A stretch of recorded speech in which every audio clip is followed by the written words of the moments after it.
Muito bom dia, Elivaldo. Olá, Tiago. Bom dia para você que está em nossa companhia. Elivaldo, ontem a Assembleia Legislativa realizou audiência pública para discutir os projetos que compõem o pacote do Pacto pela Ordem, que foi enviado pelo Governo do Estado à Secretaria de Segurança. São medidas de endurecimento a criminosos, o combate ao crime organizado aqui no estado do Piauí. E houve polêmica, a OAB esteve presente com representantes questionando alguns pontos, julgados ou considerados pela ordem como inconstitucionais. Vamos ouvir aí a fala do representante da OAB, o advogado Nestor Ximenes, acerca do que os advogados observam em relação às matérias que devem tramitar lá na Assembleia Legislativa. Analisamos ao todo, são 11 projetos de lei.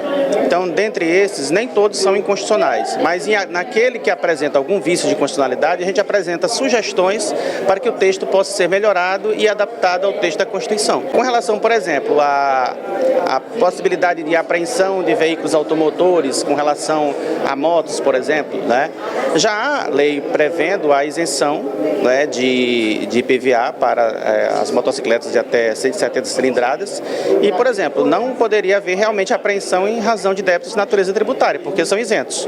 O que a gente até propõe que seria extensivo também para outras situações que também são isentas de IPVA.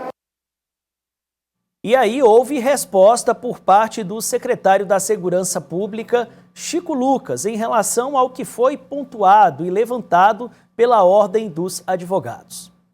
A gente encaminhou vários projetos de lei dentro do Pacto pela Ordem, o governador lançou no Karnak, e o objetivo é justamente esse, fazer com que o debate sobre a segurança seja ampliado para que os parlamentares participem, para que a sociedade civil participe e a gente possa encontrar soluções para alguns dos problemas que não envolvem apenas a questão dos crimes, mas também a própria civilidade, a ordem pública, a ordem urbanística.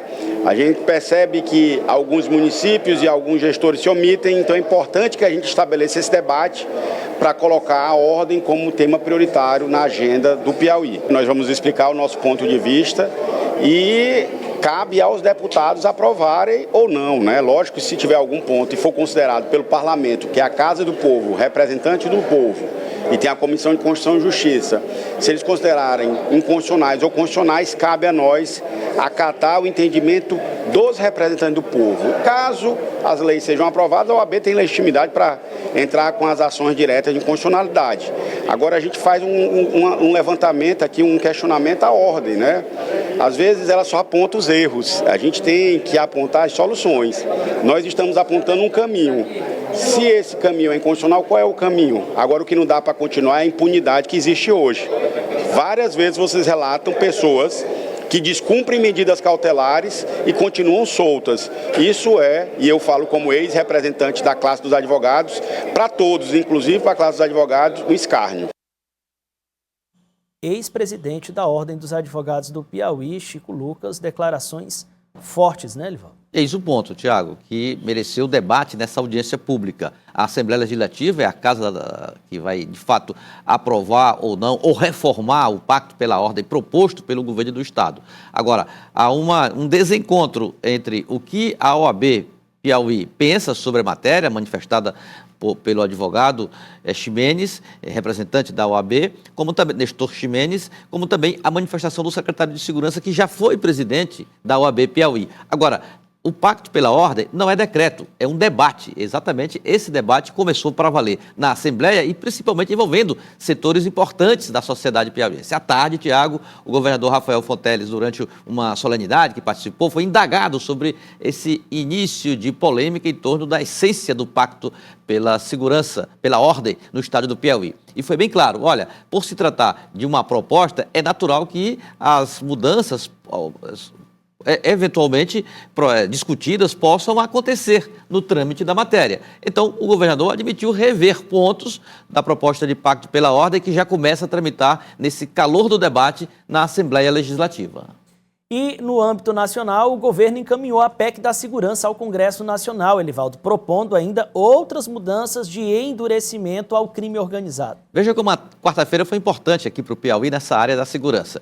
O governo do estado encaminhou o pacto pela ordem à Assembleia, já começa a debater num clima de debate, num clima de, eu não diria de acirramento, mas um clima de apresentação de argumentos fortes, de lado a lado, e no plano nacional, o governo federal chegou ao Congresso Nacional com a famosa PEC da segurança pública, o que estabelece, em linhas gerais, essa proposta de emenda à Constituição, apresentada ontem pelo presidente Lula aos presidentes das duas casas, Davi Alcolumbre, do Senado e também do Congresso Nacional, e Hugo Mota, presidente da Câmara Federal. Trata de uma reformulação geral na estrutura da segurança pública no país. Reformula a Polícia Rodoviária Federal, a Polícia Federal, a relação da União com os estados e municípios também, dentro desse panorama que tem como foco apertar o cerco no combate à violência, às facções criminosas, enfim, fortalecer o Estado com suas políticas públicas, com seu aparato de segurança para enfrentar a violência, enfrentar o crime de forma mais competitiva. Em linhas gerais, é essa a essência. No final do encontro do presidente e do ministro Lewandowski com os presidentes das duas casas, Câmara e Senado, ficou o compromisso, Tiago, não de aprovar toque de caixa, até porque não será possível. Essa é uma matéria polêmica que vai gerar muito debate, tanto na Câmara como no Senado, mas dar celeridade, colocar o tema em pauta. Muito bem, é exemplo do que deve acontecer aqui também na Assembleia Legislativa, a audiência, aí vai ter a tramitação ainda, os ajustes da parte do governo, os próprios deputados devem propor também alterações até a gente ter o resultado final a ser votado, né? Elivaldo, agora vamos passar para a política. O deputado Tiago Vasconcelos considera bem encaminhada a aliança cruzada MDB-PSD. Ele é filiado ao MDB, mas é ligado ao PSD e defende os dois partidos unidos também na eleição de 2026. O que mais ele falou, Elivaldo? Olha, Tiago, esse entendimento PSD e MDB existe desde 2022. O PSD e MDB sobrevivem na forma de PSD de dado para a Câmara Federal, os candidatos todos dos dois partidos filiados ao PSD. E na Assembleia Legislativa, todo mundo no MDB. Então, essa aliança, que legalmente não é permitida, a aliança proporcional, mas foi a alternativa política que as duas legendas conseguiram para abrigar lideranças que disputam cargos, mandatos federais e mandatos estaduais. Deu certo. Em 2022, elegeu 3 deputados federais e 9 estaduais. E o deputado Tiago Vasconcelos, que está no exercício do mandato, concorda com essa estratégia, trabalha para essa estratégia e acha que vai dar certo também em 2026. Já, inclusive, metas estabelecidas de chegar, quem sabe, a 12 deputados estaduais e sonhar, quem sabe, com a 4ª vaga na representação do Piauí na Câmara Federal. Elivaldo, PEC da reeleição. A tramitação está suspensa por um período de vistas. Essa proposta de emenda à Constituição, né, de número 12 de 2022, que estabelece o fim da reeleição e unifica o mandato em 5 anos para cargos do Executivo. A matéria foi uma tentativa de votação do relatório do senador Marcelo Castro ontem no Senado. Acabou com um pedido de vistas, suspendendo a tramitação da matéria. Mas isso não desanimou o relator. Logo depois, numa entrevista concedida à imprensa que acompanhou essa movimentada sessão na Comissão de Constituição e Justiça do Senado, Marcelo Castro revelou confiança na defesa da tese e na aprovação da PEC que prevê o fim da reeleição somente para cargos majoritários, executivos, prefeitos, governadores e presidência da República. Houve uma manifestação de todos os membros da Comissão de Constituição e Justiça e todos favoráveis. Não teve uma única manifestação contrária ao fim da reeleição. Há um consenso hoje na classe política, no Senado Federal, que há uma probabilidade muito grande dessa matéria ser votada aqui por unanimidade, de que a reeleição para os cargos executivos no Brasil, de prefeito, governador e presidente da República, foi um malefício grande à gestão pública do Brasil. Já está mais da hora, já está passando da hora da gente retomar o que sempre foi a nossa tradição republicana de não ter reeleição para os cargos executivos. Foi uma experiência maléfica, uma experiência que trouxe vícios e uma experiência que nós precisamos colocar fim nela. O presidente Otto Alencar está muito envolvido, empenhado nesta determinação para a gente pôr fim à reeleição no Brasil e já marcou para o dia 7 de maio para a gente muito provavelmente votar o meu parecer para em seguida ir ao plenário do Senado. Então já tem inclusive data, Elivaldo. Dia 7 de maio, a votação na Comissão de Constituição e Justiça. Depois vai para o plenário e depois segue para a Câmara Federal. Na Câmara o debate tende a ser mais amplo, é uma casa maior, são 513 deputados, dos mais diferentes partidos, direita, esquerda, centro, enfim, deverá ter um amplo debate até que essa matéria seja submetida à votação. Mas o relator do Senado, Marcelo Castro, está muito otimista nessa matéria que foi iniciada por ideia e defesa do autor da PEC, o senador Jorge Cajuru, que é do PSB de Goiás. Elivaldo, prefeitos, líderes municipalistas do Piauí estão em Brasília em busca do reconhecimento da situação de emergência para tentar trazer recursos e atendimento à população atingida pela estiagem aqui no estado. É verdade, Tiago. Ontem foi um momento importante em que prefeitos do Piauí foram a 2 ministérios, uma reunião com 2 ministros, o ministro de Integração e Desenvolvimento Regional, Valdez Góes, e o ministro do Desenvolvimento Social, Wellington Dias. O encontro foi em Brasília, tratou exatamente de medidas de urgência e curtíssimo prazo para que providências com apoio da União sejam tomadas para garantir a segurança hídrica nos municípios mais afetados pela estiagem. No final, quem fez uma avaliação sobre o encontro foi o senador e ministro do Desenvolvimento Social, Wellington Dias. Trabalhamos sobre soluções para o problema da seca no Piauí. Nós temos a chamada seca verde, onde as chuvas aconteceram de forma muito irregular neste período entre dezembro e abril deste ano. O resultado, perda principalmente, segundo o relato dos municípios, com a produção de alimentos, também muitos são produção para a subsistência, aquele alimento para o comer, para o dia a dia, para os animais, para as pessoas, e ainda a situação de problemas de água, em alguns lugares pastagem, e foi feita toda uma orientação entre eu e o ministro Valdez, que trabalhamos essa parte de ajudas humanitárias, mas também de ajudas que garantem as condições de uma solução mais definitiva.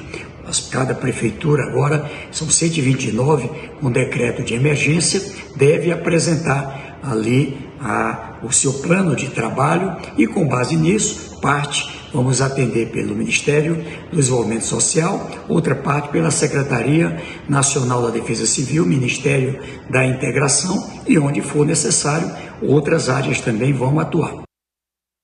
Hoje deve ter, inclusive, uma reunião para acertar os detalhes, quantidades, o que vai ser encaminhado, de fato, para os municípios aqui para o estado. Os planos de trabalho, os planos de trabalho, esses estão ansiosamente sendo esperados pelos municípios piauienses em relação às áreas mais afetadas pela falta de água, pela estiagem, o período irregular de chuvas, Thiago. Elivaldo, fica aqui com a gente já encerrando o quadro, mas antes de acabar o programa, para a gente ver a situação gerada pelas chuvas lá na FACIME, a Faculdade de Ciências Médicas da Universidade Estadual do Piauí.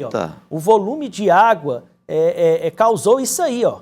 Estrago grande, Thiago. É verdade, aí não é uma mera goteira, não. Aí desceu água de verdade em uma das salas lá do prédio da UESP, que fica ali no centro de Teresina, ao lado do Hospital Getúlio Vargas, como vocês estão conferindo aí nas imagens. Em nota, a UESP confirmou o acontecido e já informou que mobilizou equipes para a realização de reparos emergenciais que terão início na manhã de hoje. Esse transtorno aí é enfrentado lá na Faculdade de Ciências Médicas da Universidade Estadual do Piauí. Muita água, as calhas não deram vazão e terminou acontecendo isso, Elivaldo. É verdade. Então, que providências sejam adotadas, a UESP, que tem sendo motivo de investimentos na sua infraestrutura, não pode ficar prejudicada nessa área tão importante de formação na área da saúde, Tiago. Muito bem, Elivaldo Barbosa, é você que está participando conosco. Olha só essa participação que a gente teve aqui, Elivaldo. O Valdinei, ele disse assim: tem uns donos de cavalos no povoado Gandu e Amparo, na zona rural leste de Teresina, cujo dono dos animais estaria cortando o arame dos sítios alheios e colocando os cavalos dentro do sítio para comer legumes. Comeram todos os meus pés de milho, todo o feijão também, Elivaldo. Aí já tem problema da chuva. Ainda tem dos animais que entram ali, invadem as suas áreas, aí não tem roça que suporte. Tá errado, tá errado. Que tome uma providência, né? O seu direito termina quando começa o do outro. Não vai invadir a propriedade alheia para os seus animais se alimentarem. Com essa a gente encerra, Elivaldo, com a mensagem do Valdinei, que está ligado aqui no Notícia da Manhã. Muito obrigado pela participação, muito obrigado a você também. E olha, Tiago, eu só não cometi um erro imperdoável porque você não é um cidadão de não perdoar, até por sua formação. Verdade. Mas da minha parte, sim. Pois ontem eu esqueci de comemorar com você o seu aniversário, mas sempre há tempo para desejar ao amigo fraterno que sempre foi. Nós construímos essa amizade ao longo dos tempos e desejar a você, mesmo um dia depois, feliz aniversário, com muitas bênçãos, saúde e vida longa, Thiago. Tá registrado, Elivaldo, com as devidas escusas. Muito obrigado, Elivaldo Barbosa. Valeu. Você tem crédito e é muito. Obrigado, graças a Deus, Thiago.